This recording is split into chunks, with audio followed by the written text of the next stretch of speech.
Everything I mentioned and feared of Dunki in the teaser and trailer review came true.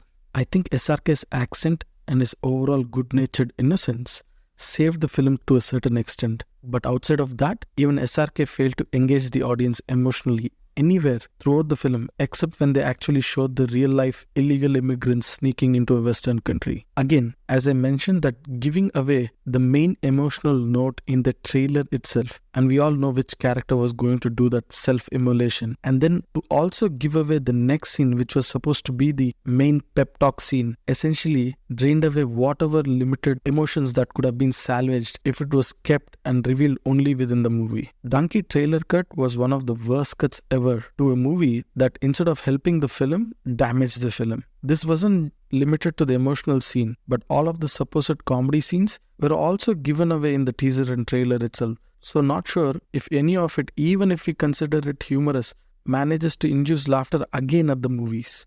For a filmmaker who has a big team of writers, it is appalling that Rajkumar Hirani doesn't have a boatload of well-written scripts for SRK. I'm not sure if it was a great idea to pick this subject to make light-hearted movie. It's very difficult to show people dying one moment and make some kind of comedy the next moment. Even if it was intelligent comedy, it could not have been great. But with this slapstick comedy or outdated writing, definitely can't induce any humor. Rather, it will only do damage to the movie. A complete waste of an opportunity. Rajkumar Hirani and SRK coming together should have been magical. This is easily Rajkumar Hirani's worst work in almost all categories. He should be thankful because SRK is in his great form this year. Otherwise, this movie would have done worse than zero box office wise, and that movie at least was ambitious in every sense compared to this movie. I suppose Rajkumar Hirani should have made a documentary about this topic, which would have been more appropriate and probably much more engaging emotionally. The funnier thing is that SRK in real life is close to 60, but he is also playing an aged character in this movie, and if I'm not wrong, is probably younger to him. Just putting some math here, in 1995 all of those youthful characters are supposed to be there in early 20s, so let's liberally assume that they were 30. So adding 25 years makes it 55 max to all of those characters. But SRK needed much more makeup and prosthetics to make him look almost 70 plus, whereas his character is supposed to be less than 60. It just baffled me.